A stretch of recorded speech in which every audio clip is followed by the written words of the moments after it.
1 தீமோத்தேயு அதிகாரம் 1.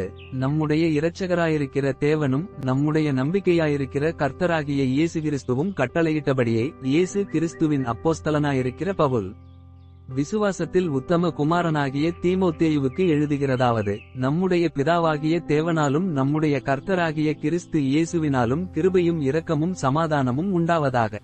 வேற்றுமையான உபதேசங்களை போதியாதபடிக்கும் விசுவாசத்தினால் விளங்கும் தெய்வீக பக்திவிருத்திக்கு ஏதுவாயிராமல் தர்க்கங்களுக்கு ஏதுவாயிருக்கிற கட்டுக்கதைகளையும் முடிவில்லாத வம்சவரலாறுகளையும் கவனியாதபடிக்கு நீ சிலருக்கு கட்டளையிடும் பொருட்டாக நான் மக்கெதோனியாவுக்கு போகும்போது உன்னை எப்பேசு பட்டணத்திலிருக்க வேண்டிக்கொண்டபடியே செய்வாயாக. கற்பனையின் பொருள் என்னவெனில், சுத்தமான இருதயத்திலும் நல்மனச்சாட்சியிலும் மாயமற்ற விசுவாசத்திலும் பிறக்கும் அன்பே. இவைகளை சிலர் நோக்காமல் வீண்பேச்சுக்கு இடங்கொடுத்து விலகி போனார்கள். தாங்கள் சொல்லுகிறது இன்னதென்றும் தாங்கள் சாதிக்கிறது இன்னதென்றும் அறியாதிருந்தும் நியாயப்பிரமாண போதகராயிருக்க விரும்புகிறார்கள். ஒருவன் நியாயப்பிரமாணத்தை நியாயப்படி அனுசரித்தால் நியாயப்பிரமாணம் நல்லதென்று அறிந்திருக்கிறோம்.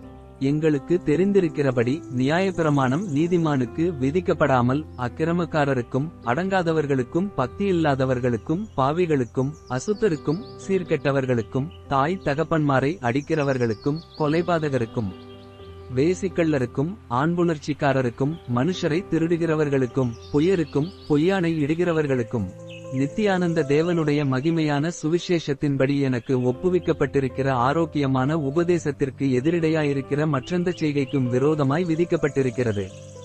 என்னை பலப்படுத்துகிற நம்முடைய கர்த்தராகிய இயேசு கிறிஸ்து என்னை உண்மையுள்ளவனென்ற நீ இந்த ஊழியத்திற்கு ஏற்படுத்தினபடியால் அவரை ஸ்தோத்திரிக்கிறேன். முன்னே நான் தூஷிக்கிறவனும் துன்பப்படுத்துகிறவனும் கொடுமை செய்கிறவனுமாயிருந்தேன். அப்படியிருந்தும் நான் அறியாமல் அவிசுவாசத்தினாலே அப்படி செய்தபடியினால் இரக்கம் பெற்றேன். நம்முடைய கர்த்தரின் கிருபை கிறிஸ்து இயேசுவின் மேலுள்ள விசுவாசத்தோடும் அன்போடும் கூட என்னிடத்தில் பரிபூரணமாய் பெருகிற்று. பாவிகளை இரட்சிக்க கிறிஸ்து இயேசு உலகத்தில் வந்தார் என்கிற வார்த்தை உண்மையும் எல்லா அங்கீகரிப்புக்கும் பாத்திரமானது. அவர்களில் பிரதான பாவி நான். அப்படியிருந்தும் நித்திய ஜீவனை அடையும்படி இனிமேல் இயேசு கிறிஸ்துவினிடத்தில் விசுவாசமாயிருப்பவர்களுக்கு திருஷ்டாந்தம் உண்டாகும் பொருட்டு பிரதான பாவியாகிய என்னிடத்தில் அவர் எல்லா நீடிய பொறுமையையும் காண்பிக்கும்படிக்கு இரக்கம் பெற்றேன்.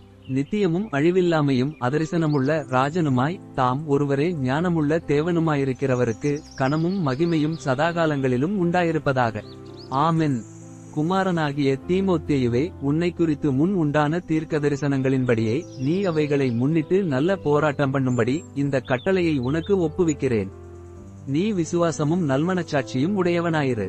இந்த நல்மனச்சாட்சியை சிலர் தள்ளிவிட்டு விசுவாசமாகிய கப்பலை சேதப்படுத்தினார்கள். இமெனேயும் அலெக்சந்தரும் அப்படிப்பட்டவர்கள். அவர்கள் தூஷியாதபடி சிட்சிக்கப்பட அவர்களை சாத்தானிடத்தில் ஒப்புக்கொடுத்தேன்.